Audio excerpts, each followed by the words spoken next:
The police are coming for it. They are. They are. I don't know why they're. I should probably close my door, but I'm not going to. It's been a little while, Dan. Yeah, we've a couple weeks off. That's kind of how we're doing things in the summer, but it is what it is. We're given a little bit more casual of a feel to the show too than what we might do during the season. So hence why I'm drinking the beer. Hence why I'm doing another week of my best Pat McAfee impression with the sleeveless get up. I just finished the tattoo, so same reason why I had the sleeveless on in the other episodes too. So there you go. Let me pop you full screen here. Show it off. All right, so it's peeling, so it looks kind of gross, but everyone's kind of seen a lot of that's already been finished. But the A is now colored. The Spider-Man logo is now colored, and then I added the other two. I collected my final 2 Infinity Stones. Let's call it that. There you go. And it's even more topical. The Deadpool sleeveless. Dan, you have not seen the new Deadpool movie. No, I have not. You have seen it 0 times. I have seen it 3 times. Yeah, I'm well behind on the Wolverine movies, so I would need to rewatch. You don't need to get caught up. No, you don't. I saw literally the first one that introduced Hugh Jackman as Wolverine. X-Men? And that's the first X-Men? Yep. That's the only one I've seen. So keeping with the shenanigans and the off-season shenanigans, we can start this off by talking about Marvel. Fuck it. You don't have to watch all of it. I chose to because I actually remembered as a younger kid, I loved Wolverine. Just the original X-Men movie. So I watched X 1, 2, and 3. You should watch them anyway. They're just pretty good movies. The only thing you should really truly watch, and you really don't have to watch anything prior, maybe outside of Deadpool 1 and 2, but I'm assuming you've seen those. Once each. I think I've double digits in both of them for me. But watch Logan. That movie specifically. Watch that one. It's incredible, but it just makes a lot. There's some jokes that make more sense early on that having watched the movie Logan, you'll get it a lot more. That's a good one. You and Michelle should watch that movie. I've heard it's a good movie. I have avoided spoilers like the plague. Good. I have avoided House of the Dragon spoilers. The only thing that I did hear there was that people are like, it felt like a season-long trailer for season 3, which I without keeping things as general as possible, just a one-word answer. Do you agree with that statement? No. Do you agree with the final episode of the season being an extended preview for season 3? Slightly, yeah. That one's more fair. I can definitely agree with that one. Like the way the penultimate episode ended, I've seen like, it could have ended there, and that could have been the lead up to then season 3. But I do like the stuff we got in the final episode, the season finale. The whole thing was, you can't please anybody anymore. So all of us, you and me included, as Game of Thrones fans, we didn't like how Game of Thrones itself ended. I agree. I didn't like how it ended. I had fun with the episodes. I still thought it was a good season, but just the way it ended was just not. That's a sour taste in my mouth. So I get it, and part of that was all right. Well, the writers and those two, I'm not even going to say their name. There's another 2 names on the He Who Shall Not Be Named list of Pod Snipe Celly. Stan Bowman leads that list, obviously, but the biggest thing was, all right, we give George R. Martin like what he says it should be. Just follow that. Like, how many seasons can you get out of a book? Right. This is all right. This is all based off the book Fire and Blood, if I'm not mistaken. Mm-hmm. He has gone on record saying 4 seasons will do the book justice. So knowing that and seeing what we got in season 2, I can understand people's kind of like, come on, really? Like now we got to wait another 2 years for all the really, really good shit. But it makes sense to me. So that's why I'm okay with it. But then my whole thing is like, nobody will ever like, yeah, follow the books. The minute that they start following the books, no, don't do it that way. Like, yeah, you can't please everybody. Yeah. But you do have to try and find the route that is going to please the most people. Right. And being an entertaining medium, it has to entertain the majority of people as well. And there are times where what will entertain and what will please the most people will butt heads. And that's when you've got to make tough calls as a script writer, as a director, as an actor, actress, whichever. But, you got to figure it out here. Speaking of figuring things out, we have some fun would you rathers that we would like to figure out with the NHL. And Joel, just want to pick your brain on some rules here. You got some. Hold on. News? Are we live? Yes, we are on Twitter. Oh, we can't be on Twitter. We can't do the Twitter. Because, I was looking for the thing. I couldn't find it. That's why. Okay. Because we didn't want to pay for a verified Twitter account so that we can stream there. So we're just on Facebook and YouTube, which if you're on Facebook, hop over to YouTube. That's the place to watch us now. And if you saw our tweet and follow us on Twitter, or X, whatever the hell you want to call it, Twitter. Go do that. Yeah, no, I know it's Twitter. Fuck you, Elon Musk. The worst. Free the soda pod. What? Not sure if you heard about that one. What happened to the soda pod? Long story. They got their account suspended because their original account got hacked by this spam T-shirt vendor. Damn you, Fanatics! Honestly, it's worse than Fanatics, and I don't say that lightly. No, you know how intense the Fanatics hatred is here. But so they made their second account. Well, they finally closed the first account for being a spam bot, but then they suspended the second account, saying that they were trying to get around the ban from their original account. So now they're suspended and pending review. But they just picked up Brett Marshall as a full-time member of their show. Congrats to Brett. Do love that. Also, I got to give a quick shout out here. The other thing we were saying, we're coming together here. You don't have Max. I know you don't.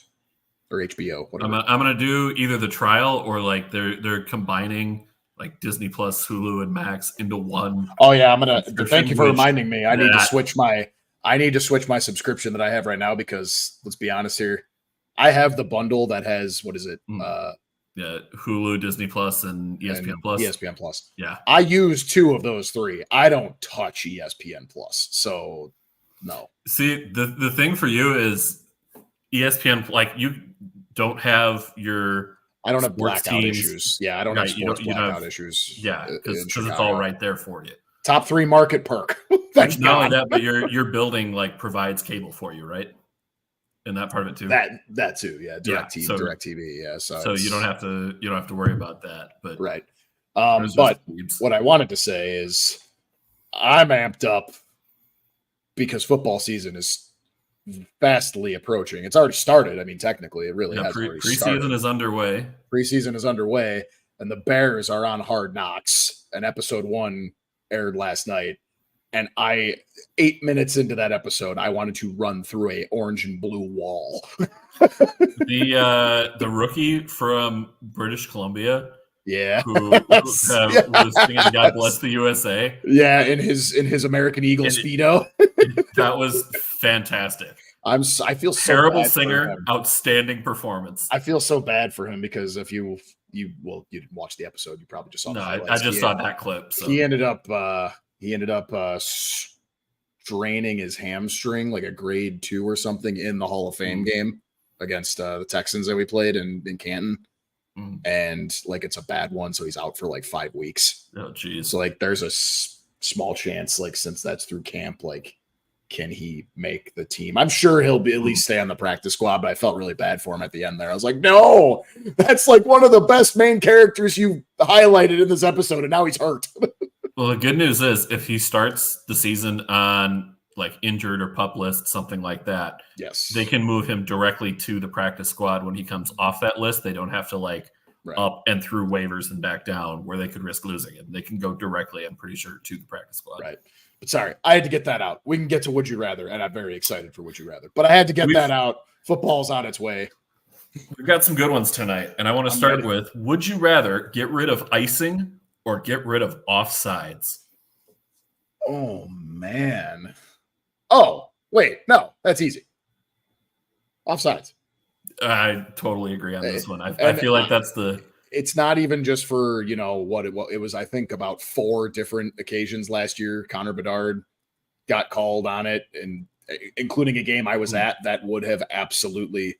Oh, Mateo's here. Mateo will appreciate my tattoo. And Mateo and I have been nerding about Marvel over the last, Mateo and I nerd out over Marvel and wrestling now, and I love it. I love that someone else understands. Mateo 100% says icing. So I'm not going to say it's easy because it's definitely a coin flip. I could see it could be kind of fun to get rid of both. But really quick, the offsides thing, I guess not get rid of it, but regulate the hell out of it. You need to be offsides by 2 feet. None of this crap of his there was actually a hair trailing off of his skate that was over the blue line, so it wasn't offsides. None of this crap, because that's ridiculous. The whole point of offsides being brought to the game was to stop cherry picking when you're just sitting over the blue line by, like I said, 2 to 3 or whatever feet, when you have the speedy skaters that could just do that, right? The point of it was to not do this crap where it's oh, we got to review the play now 5 minutes after the goal got scored, and then we're going to review it for another 5-ish plus minutes, only to find out, we're going to call it back because it technically was offsides when you got 10 experts in Toronto watching it on a 100-foot screen. You see what I mean here? You see where I'm going here? That, if it didn't give you any advantage and it took that long and that type of detail to actually see the offsides, it's not offsides. By the letter of the law it is, but I do appreciate the hybrid icing rule in the way that prevents player injuries. Under the old rules, you would see a lot of is it meatheaded of me to say I miss the old icing? Is it meatheaded of me? Maybe a little bit. Probably a little bit. I don't want players getting hurt on a dumb play like that where you can just effectively run a guy through the boards from your own red line. That's from just inside your side of the red line. That's ridiculous. I get it. But, I get it. Between the two, I don't know. I think if you get rid of offsides, that does open the game flow up a little bit more. Icing, getting rid of that, I think you see a lot more. Mateo, explain in the comments. I want to see Mateo's reasoning for it. I think it brings down the scoring a bit because if you can just clear the zone and not have to, regroup. But I guess the other thing there too is then potentially you can have your stars on the ice more because you're changing on the fly. You're not hemmed deep in your own zone trying to get the puck out. You can dump and change, get your stars fresh, and get them back on the ice more. So no, that's fair. There's arguments to both sides of that coin. I think between the two, I'm team get rid of offsides if we're getting rid of one of the two. But I could hear the case either way. Mateo's saying at a high enough level, icing isn't an advantage. It is a voluntary forfeit of the puck, which I can understand that argument as well. Also saying, and you will see people try more interesting stretch passes. The play that the Sedins would run, where one of them would send the puck and bounce it off the far boards, and the other one would go streaking up the wing and would catch the puck as it came off the boards, and you essentially get a 4-line pass out of the deal. Sam calling you out for showing off the tattoos when you should be showing off the hats. He's showing off both. I'm showing off both. I'm also showing off my High Noon coasters. There you go. I mean, my hat's backwards. It's a Blackhawks hat, Sam. Like, there's Yeah, nothing there's nothing predictable about it. It's a Blackhawks hat. You can keep it backwards in that case. Excuse me? Follow-up question. Would you rather get rid of offsides or allow goaltenders to play the puck outside the trapezoid? Oh, I'd play the puck outside the trapezoid all day, every day. I want goalies to play the puck. That rule is so stupid. That is one of the NHL's versions. I know we always talk about like how the NFL has a lot of these types of rules that just way overcomplicate the game that you don't need. That's one the NHL does where why are you overcomplicating the game? What does that trapezoid do to like affect the game? If you're protecting goaltenders, it doesn't really matter. Like, if anything, it's probably worse for their health anyway, because now they have to worry not just about getting absolutely destroyed when they're trying to grab the puck, but also, I got to avoid the trapezoid now too. Like, I hate that rule. Yeah, Sam's saying we let the goalies play the puck in summer league. The NHL is like the only league that does the trapezoid. Like the fact that they can do it internationally in the friggin' Olympics, that's Olympics, IHF. There's no trapezoid. Yeah, exactly. That there's nothing. There's no trapezoid in NCAA, right? Correct. Right. Okay, then. There you go. Mateo's saying get rid of the trapezoid and allow icing. Yeah. Yeah. Yeah. Exactly. That one's pretty simple.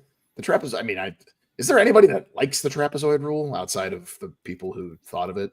I'm not sure. I have not heard many people who argue. I feel like every interview I've heard with a goaltender is always, if that comes up, they're always like, it is what it is, but I'm not a fan of it. Like, and not to mention, let's get to the gaming side of it. Getting that penalty in Shell, frustrating. Oh, it's brutal. Frustrating. Especially because you're like, let me make this pass to my guy, and as you're pushing the pass up, it goes into the trapezoid. You've gotten that in some of our league. I've gotten I remember that. So dumb. I remember that. So frustrating. Would you rather have continuous 3-on-3 overtime in the regular season, meaning no shootouts, or no 3-on-3 at all, and go directly to the shootout at the end of regulation if you're tied?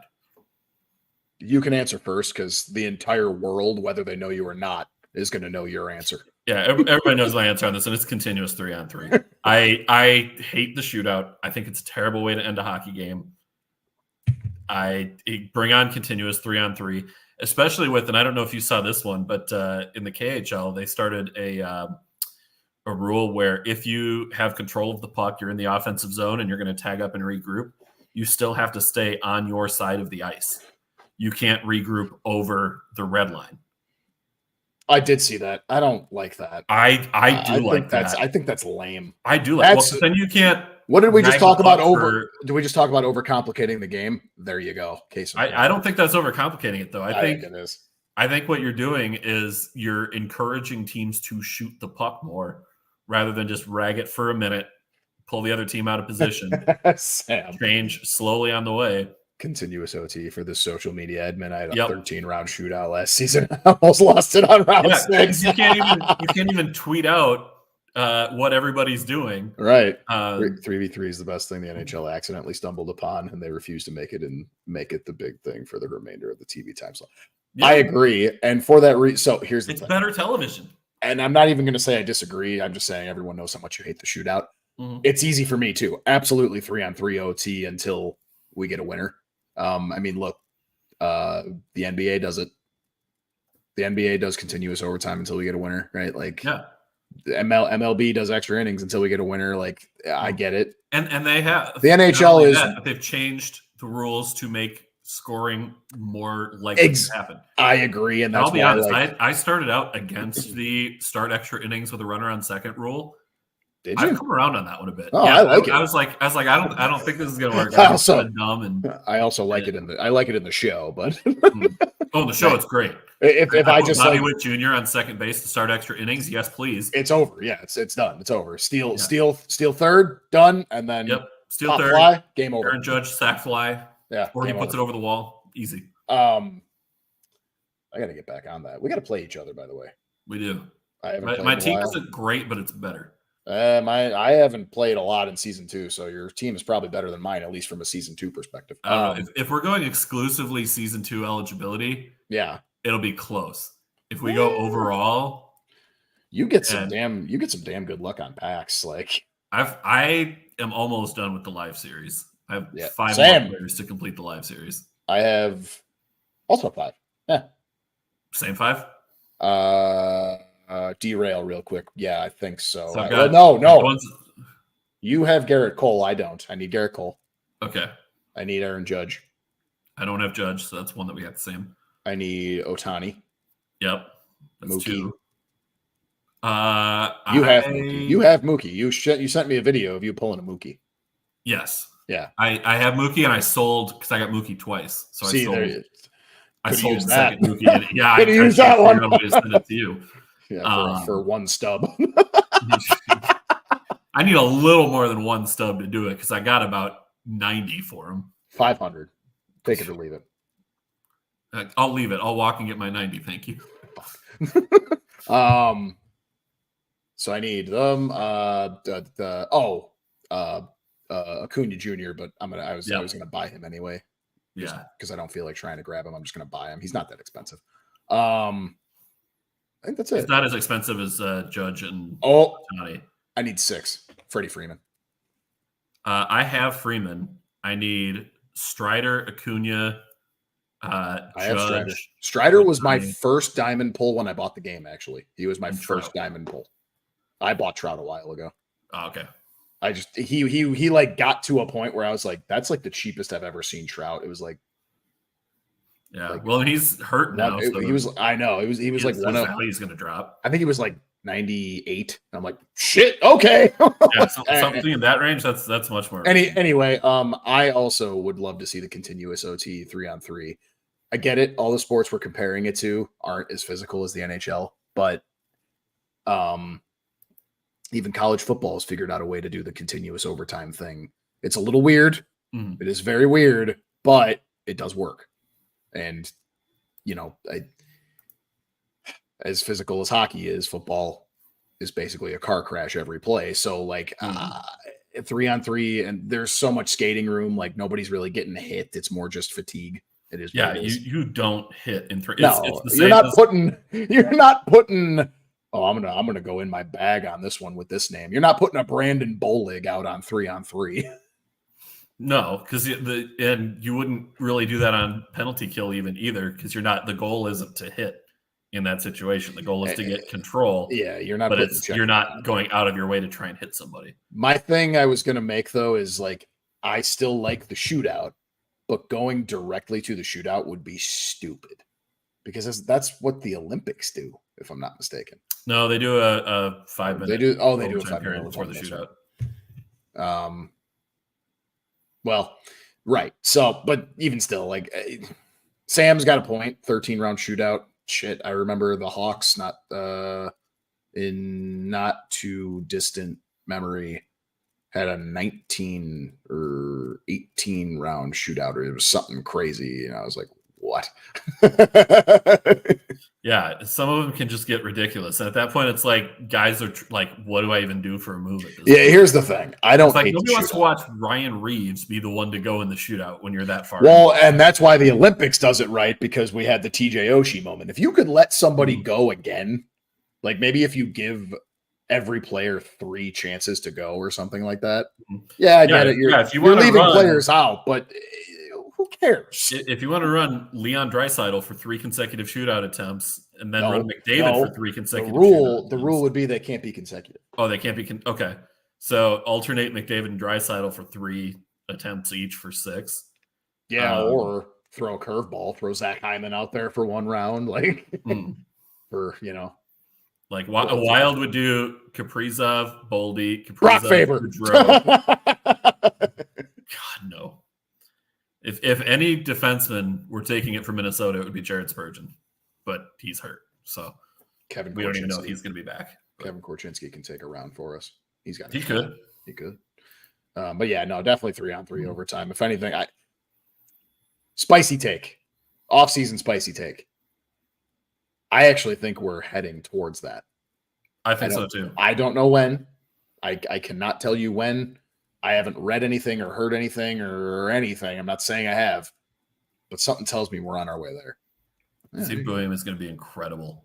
Yeah, he'll be all right. Overtime when he'll be all right. He'll be all right. He's no Lev Shunov, but. Would you rather abolish the draft lottery altogether? No. But yeah, I bet you would, given the luck the Hawks have had in the draft lottery. I would not. Or revert to the bottom 3 teams being the only eligible teams for the draft lottery.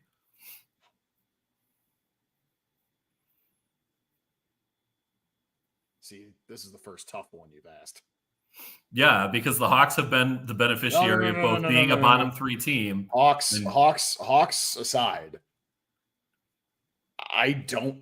Oh, man, I gotta think about this one. Well, I'm just throwing it out there because they got Patrick Kane when the rules were bottom 3. Yep. No, we were literally the last in the league. You were second to last. Were we? You were the second to last team, and you moved up 1 spot and got Kane. You sure? I'm 100% sure. You answer it first while I Google this. You doubt me on this one? I might, yeah. I'm telling you, look it up. I am 100% against draft lotteries. I think they're so dumb. If you really want to tank, I don't think tanking is as big of a problem as a lot of people think it is. Because the thing is, the players, especially in hockey, players don't tank, organizations do. So if you're willing to sit through that lost revenue in the hopes that you're going to be able to get elite help at the top of the draft, okay, you made that choice. You tell your fans, yeah, okay, we're folding on this year. We're selling off assets. We're trying to move up in the draft, get the players that we can. That's what we're going to do. I have no problem with that aspect of it. And there are ways that, some organizations tank and it works. Some don't, or some will tank and it won't work. But leave that to the organization to decide if that's what they're going to do. I don't think, especially in recent years where we've had teams jumping up 8, 9, 10 spots in the lottery to get a top 3 or a top 2 pick. I think that's insane.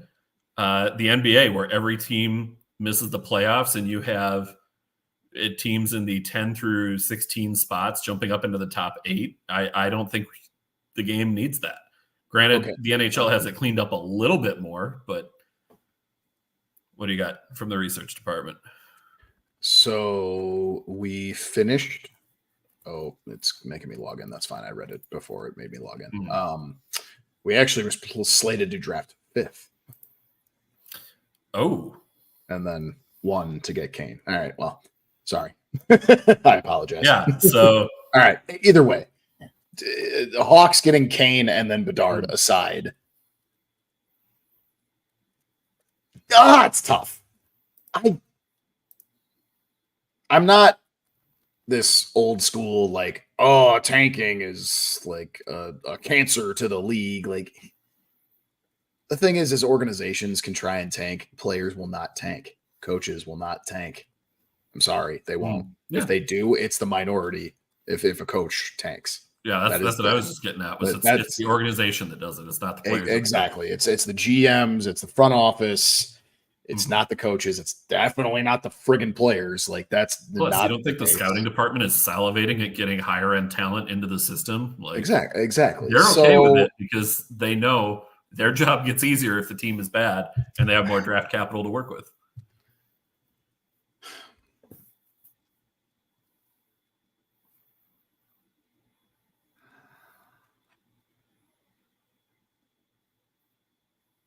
Yeah, all right.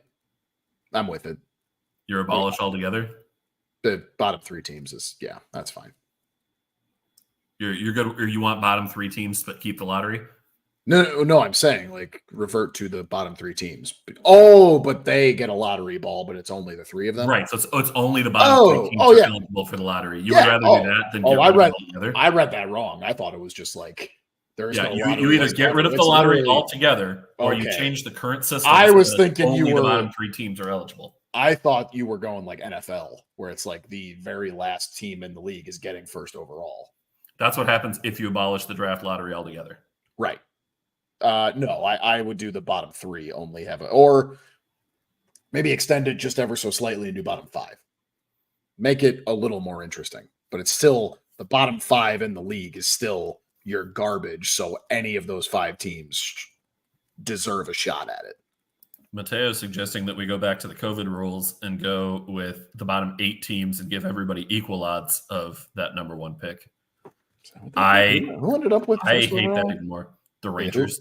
Because the Rangers. Oh, yeah, exactly. Because they got to play in the bubble and get the number 1 overall pick. And they didn't really pick well because, sorry. They picked Lafreniere. With that one? Yeah. Oh, they did. Oh, you're right. You're right. Good. I wouldn't say great. Not first overall, pick, but not first overall. Top 5. I will still fight. I'm gonna fight to the death that he will turn into something. He has been noticeably better than the player that I desperately wanted out of that draft, Capo Caco. Which they also. Or wait, no, that was the year before. That was. I was like, they ended up with both. The next year. That was the next. Never mind. They literally ended up with Jack Hughes both. draft. My all-time worst draft take was that I said that Capo Caco was going to have a better career than Jack Hughes. That is my all-time biggest draft swing and miss. All right, we're gonna remove Dan from the podcast for that real quick. No, yeah, makes sense. That's fair. Oh no, I'm on the wrong side. Easy fix. Oh, okay. Well, I was like, I panicked. Yeah, that was my, and I own that. Like I know that was a big swing and a miss. I really was so all in on Capo Caco that just did not work out. He's turned out all right, but not even in the same universe as Jack Hughes. Which I'm still so pissed that he got hurt because he was really on his way to. That 2020 class is really like looking solid too. Like this year is going to be a big year for the 2020 class. Just let me rattle off the names at the top: Lafreniere, Quentin Byfield, Tim Stutzla, Lucas Raymond, Jake Sanderson, Jamie Drysdale, Alexander Holtz, Jack Quinn, Marco Rossi, Cole Perfetti, Yaroslav Askarov, Anton Lindell, Seth Jarvis. That's your top 13. Yeah, it's pretty decent.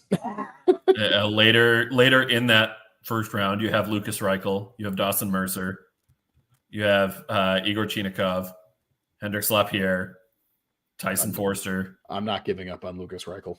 Although Jake this year, if he doesn't show anything, I'm willing to give up on Lucas Reichel. and again, for picking, he was 17. Yeah, 17. Oh, 17. 17. What? I mean, never mind. I'm thinking of we traded him. I forgot his name. The legal midget defenseman. Can't remember. We traded him for Seth Jones. Oh, Boquist. There you go. No, Adam Boquist. He was 8 overall. Yeah.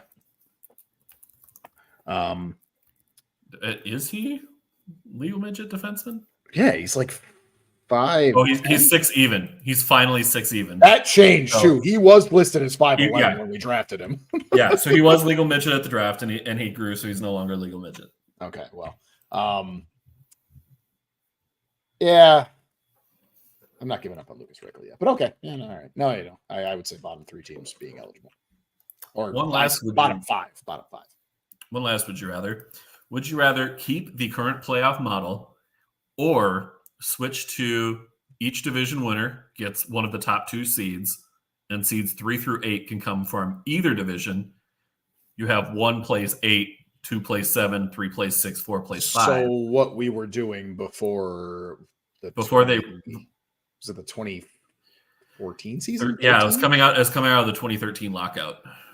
It was after we won the second cup. Then it was that following season. Yeah, right. That was when we restructured the wild card thing. Came from the 2014-15 season when the Kings won. Yeah. So going back to that, or is this a different version of that? So it's a slightly different version of that, because at the time each conference had 3 divisions. So you had the division winners take the top 3, and then seeds 4 through 8 would come from anywhere else. Now it would just be the top 2. So similar, but slightly different.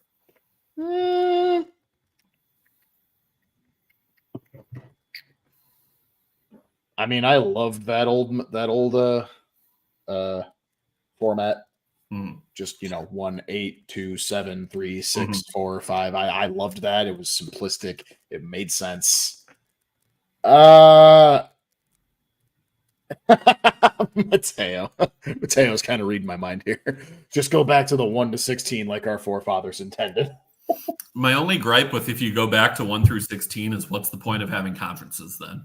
Well, so right. That's like why the regular season still has to mean something. And I get that it would mean, okay, you get your seed, whatever. At that point, there's no point in having the divisions either, because what benefit is winning the division if it doesn't even necessarily guarantee you home ice in the first round?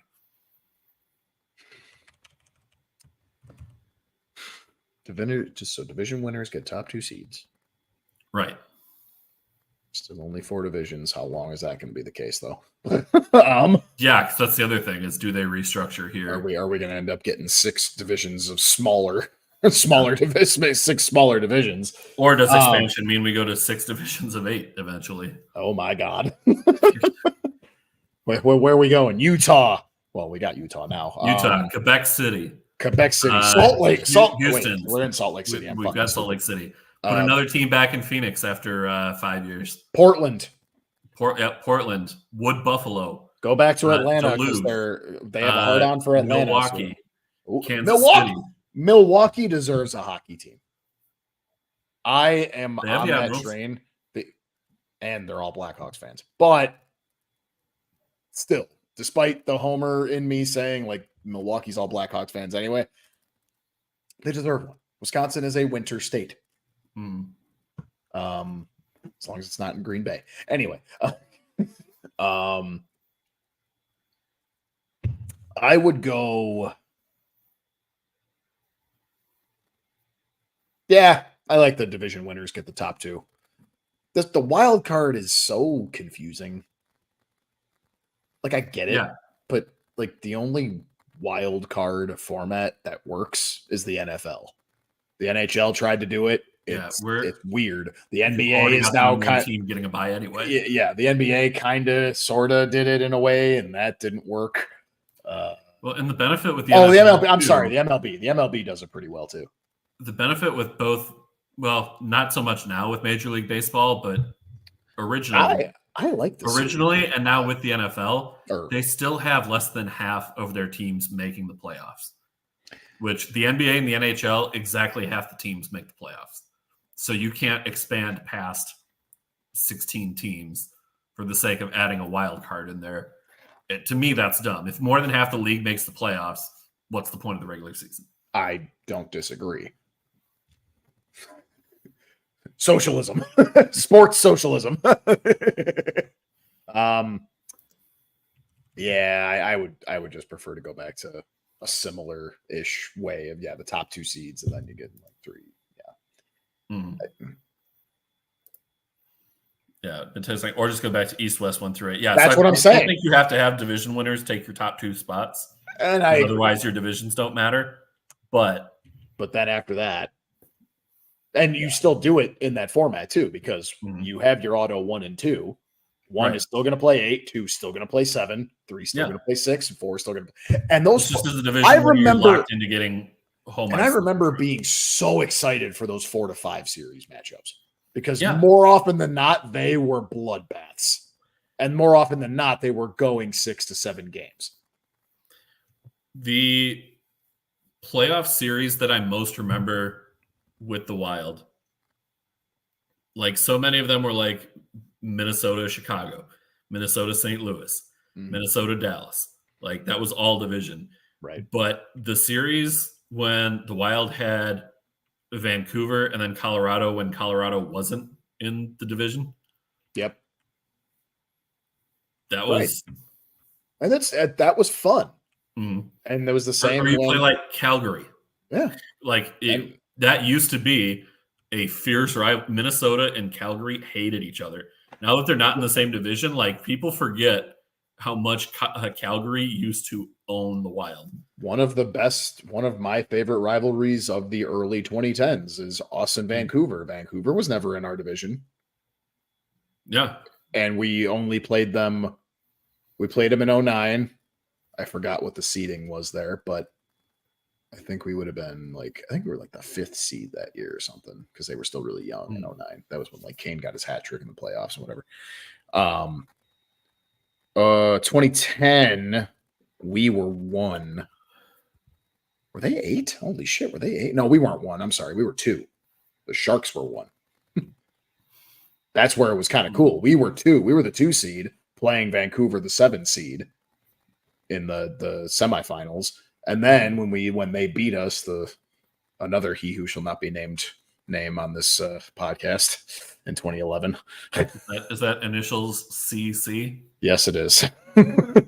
His name rhymes with Briss Brampoli. Miss Cannoli. Yeah, when Chris Campoli had the horrible, so like that year though, that was Vancouver 1, us 8. Like that's awesome. Those 3 years in a row, and that rivalry was amazing. And that rivalry like adjacent carried over all the way to 2015 when Ryan Kessler was on the Ducks. Even though it was just Ryan Kessler, like he carried over from those 3 series. That rivalry was a fun memory. It came from that. That's a name I've not heard in a long time. Yeah. Koliakovo. That guy was a pain in the butt to play against. Like, he wasn't like an elite player. He was just a pain to play against. Yeah. And Mateo, don't waste your best rivalries in round 1. You only lose interest as the playoffs go. You're damn right. Preach. Yeah. So, and the thing for me was like, I loved the fact that you develop these rivalries with teams that aren't in your division. Like Minnesota, Chicago, we're always going to hate each other hockey-wise. Mm-hmm. St. Louis, Chicago, you're always going to hate each other. Minnesota, Dallas, we're always going to hate each other. But we're in the division, so we already see these teams so many times. First round, it's a max second round matchup. Max, yeah, like Detroit and Colorado, one of the fiercest rivalries in hockey. And now they're not even in the same conference anymore. Dude, that hatred is largely gone. Think about the final year in 2013 of the Blackhawks Red Wings rivalry. Yeah. It was a second round match. 06 rivalry. And the way that series ended, if that was for the conference final, to me, that series was already one of my favorite series ever just because of how it ended. But it was in the second round. You end that as a conference final, that could be one of the highest rated NHL series ever. You end that in a conference final as opposed to in the second round because that was the max.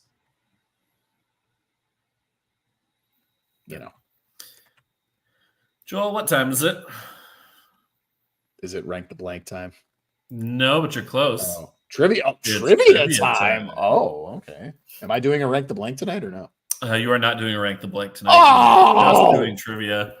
But I do think this trivia might take you a little bit of time, which is why we're going with this one in lieu of a rank. I kind of forgot we started this new bit, but it was 2-3 weeks ago. It was 2 weeks ago, yeah. So I kind of forgot.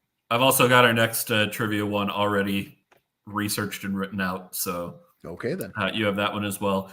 Your trivia theme tonight is you are going to give me the top 10 players in career points who played the entirety of their career with one franchise. Oh, so for example, Wayne Gretzky is the all-time points leader, but because he had a few different stops throughout his career, he does not qualify for this list. I will also throw this out there. Oh, but it's points leaders, but they never played for any other team. They played for one team the entirety of their career. So okay. All right. I will tell you right now. This is going to be tough. For example, Patrice Bergeron, entire career with Boston, 1,040 career points. He's number 20 on this list. I will throw this out there as well that my dad, shout out Dad, happy birthday, Dad. Happy birthday! I ran this question by him just as a test. He might be. He and my mom are traveling back from a funeral, so they might be at the hotel watching. They might be out to dinner. Not sure which, but they should be out to dinner, not watching us. I hope so. Us degenerates. But if they are, Dad was able to come up with 8 of the 10. So your mission is to beat Dad on coming up with these ones. That tells me that it might be there's a lot of old school ones. Maybe. There are 3 active players on the list, and that is the first hint I will give you. I will give you more hints if needed as we go on. But I can name one. I can name one right off the bat, and if I'm wrong, oh boy, Stan Mikita. Yes, give me just a moment to type out the banner here and get his name on there. But Stan Mikita is on that list. That's a gimme. That's a gimme for me. Well, I guess actually there's another one. But are you Stan ready? Stan Mikita was number 6 at 1467, and this is a top 10 of like highest point scorers of all time, but all within one team. Correct. All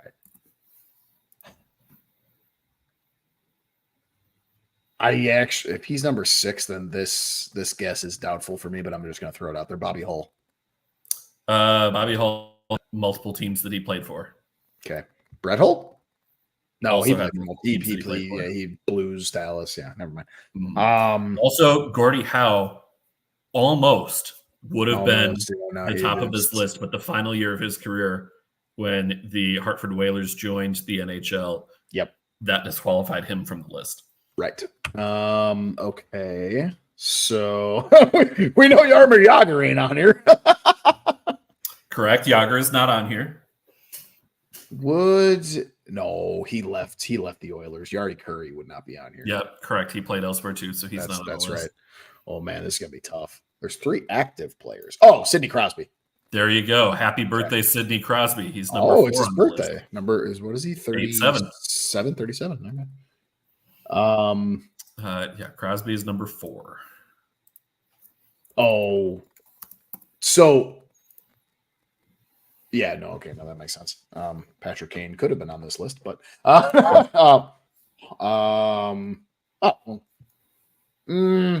no, Jonathan Taves wouldn't be in the top 10. No, Taves is actually 20, 30, 40? He is outside of the top. He's outside of the top 28. Hey, he's still in the top 30. I don't know where he's at. I stopped counting at 28. Oh, all right, okay. All right. So what else we got here? Because I had to manually look up and make sure these guys only played for freaking Connor McDavid. Not there yet. Oh, wow. Okay. But I tried. He could be before this list is over, and he does have more points in his career than some of the players who are already done. Right. Alex Ovechkin. Ovechkin, there you go. Yeah. Ovechkin is number. He's number 5 on the list. I was going to say if Crosby's 4, he's not. Crosby still has more points than Ovechkin, not goals, but points. I'm really surprised that you haven't got any of the top 3. Well, we know Gretzky does. Oh, Lemieux. Lemieux is number 2. Right. Bobby Orr. Did not play long enough. Oh, wow. All right. No, he had a good career, but did not have enough points over time. Paul Coffey. Multiple teams. Fuck. I got 2 active players. I'm missing a 3rd active player. Who the hell would that be? What the hell? What active player am I missing? What the hell active player am I missing? I got Crosby and Ovechkin. Who the and Kane's not in there. Taves isn't in there. No, not Stamkos. Stamkos would have been close. He would not have had enough. But now that he is in Nashville, he would be disqualified from the list. You said Bergeron doesn't count. Bergeron would have counted. He's too far down, though.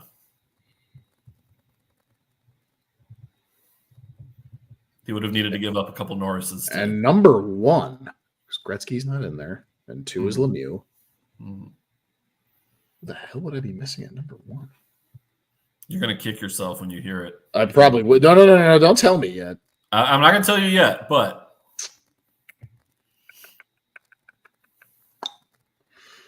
got the holes out of there. Oh God.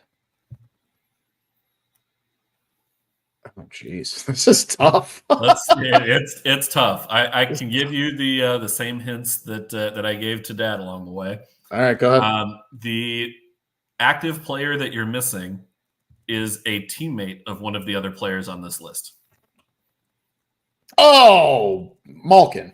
Yes, Okay. Malkin is on the list. Malkin number 8. It's funny because like he's kind of fell off lately, so he like kind of gets forgotten a little bit. Well, he had injuries that were exactly. Okay, what is it? What'd you say? Number 8? Yeah, he's number 8. All right, so active's done. Number 1, you're right. You've got only retired players now. I'm going through like all-time players right now, and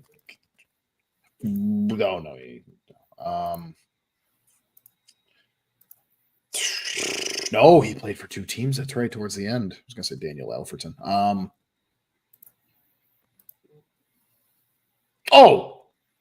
Joe Thornton. No, he played for 2 teams. Or multiple teams. Right? Yeah, correct. Because he went to Toronto. Yeah. But you had the right first name there.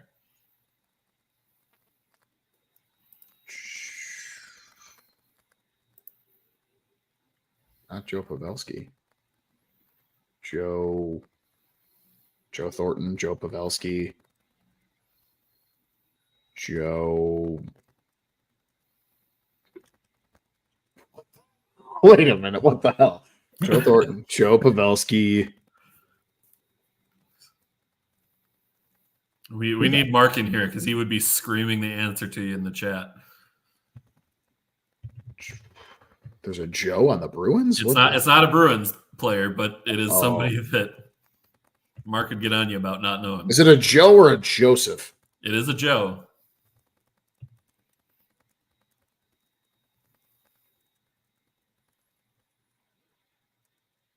Joe Coffey?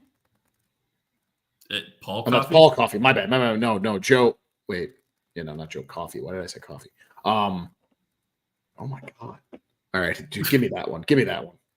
Who are you not allowed to chirp? Oh my God, Joe Sakic. There you go. Oh my God. Joe Sakic, number 3 on Holy shit. Okay, yeah, no, I deserve to be kicked in the nuts for that one. That was actually, wait. Then in that case, Mike Modano. Modano is not on this list because he ended his career with the Detroit Red Wings playing 999 games because Mike Babcock scratched him in the final 5 games of the regular season, keeping him from getting to 1,000 career games played. Babcock's a cock. Who knew? Did he ask him for his text messages and pictures on his phone?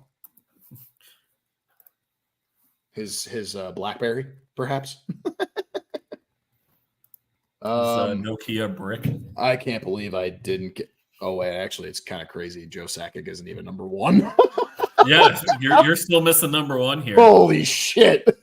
So I am very mad at myself for not thinking of Joe Sakic. That's bad.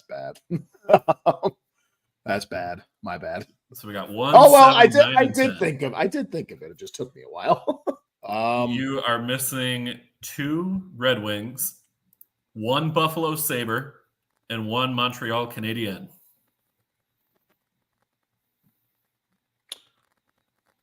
Oh God, what's his name on the Canadians? It's an old. Why can't I think of his name? It's literally on the tip of my tongue. Not Guy Lafleur, but Guy Lafleur's a good guess. It's not Guy Lafleur. I know it's not, and he's a solid guess, but I know it's Jean Beliveau. There you go. Yeah. Beliveau is number 10. He is the cutoff point on this list. Also, he will be falling off of this list this season because number 11 is Anze Kopitar, who is 8 points off the list. Yep, he'll fall off that list. So, So I got the Montreal Canadian to Detroit. Pavel Datsyuk. Datsuk is not one Not of their Henrik, and not Henrik Zetterberg either. Right? Not Henrik Zetterberg. Oh, so an old. Nick Lidstrom. Not Nick Lidstrom. Wow, fuck. Okay. Yeah, you got to go even more points than that for Lidstrom. Lidstrom is number 13. Oh, okay. How many of these? So I'm missing. Now it's two. I will Wings. say of the three names that you are missing, like I know you've heard of number 1. Yeah, you and I should have heard of number 7. I don't know that you're familiar with number 9. It would be a tough one. Give me number 9. Give me number 9 then. At that point, number 9 is Alex Delvecchio. I know that name. I wouldn't have guessed it. You know him from Chell and like the Legends and the Hut packs. Yeah, I wouldn't have guessed that though. So yeah, just give me that. Just in the interest of time, give me that one. Yeah. Right, so these other two. So you're missing number 7 and number 1. One you should have absolutely heard of. I'm not going to let you give me that name until I'm absolutely just totally spent on thoughts. But 7. Let me think of 7 really quick. Give me the teams for each one. Yeah, number 1 is Red Wings. Number 7 is Buffalo Sabres. Sabres.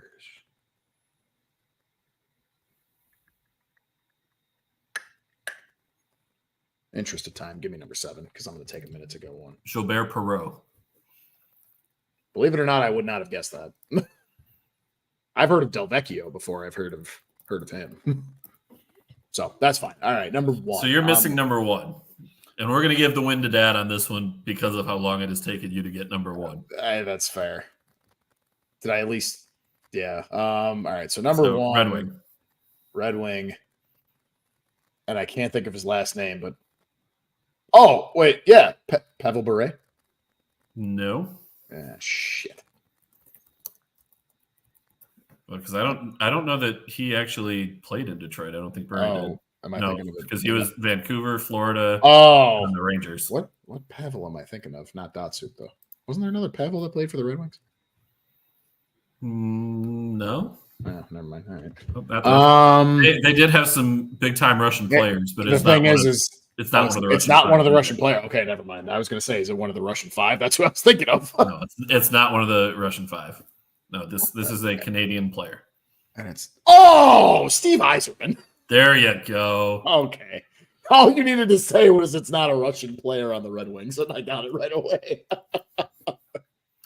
So your top 10 players in career points who only played for one team: Steve Yzerman, Mario Lemieux, Joe Sakic, Sidney Crosby, Alex Ovechkin, Stan Mikita, Gilbert Perreault, Evgeny Malkin, Alex Delvecchio, and Jean Beliveau. And soon to be taken over by Anze Kopitar. Soon to what? Soon to be taken over by soon to be overtaken by Kopitar. Yeah, Kopitar, he could get to number 10. It would be very difficult for him to get to, maybe not very difficult, but difficult for him to get to number 9. He would need a 70-point season to get there. So how old is Kopitar? He is 38. He will be 37 at the start of next season. He did put up 70 points last season, so he would need to match his point total. I mean, he's not retiring after next season, I'm pretty sure. No, he's signed for a couple more years yet, so he's going to ride that thing out as long as he can until he'll get to number 9. I don't see why he'll probably get to number 9. He may not get to number 9 next season. No. He'll get to number 9 though before he hangs him up. And he's not gonna. He's retired king. Well, what the hell would be the point of trading or like the minute his contract's up, he's just he'll probably retire. Like, well, why not? Well, and I don't think because Malkin is at number 8, it's a long jump for him to catch number 7 currently on the list, Gilbert Perreault, at 1326. So that would be 115 points before the end of his career. I don't see Kopitar doing that. No, probably not. He could. It would be miraculous, but yeah, he's got a shot. That was good. That was good. Yeah, if you thought this week was hard, next week was our next show is really going to be a tough one. The only hint that I will give you is familiarize yourself with some names on the all-time points list. That's the only hint I'm going to give you. Okay. But that's it for tonight. So we kept that thing pretty close to an hour. Yeah, right on the dot. Really. We're gonna hit under hour 5. So yeah, I mean it's the off season, you know. Yeah. Well, thank you to everybody who tuned in, joined, and commented throughout the show tonight. Our next show will be Tuesday, August 20th at 8 Eastern, 7 Central. My bad. Unless Joel texts me on Monday the day before and says, "Hey, can we bump the show to Wednesday again?" Yeah, well, my bad. It happens. Such is life. In the off season, it's a lot more doable. Yeah. But that's it for tonight. He's Joel. I'm Dan. Enjoy the rest of your night, everybody. Bye.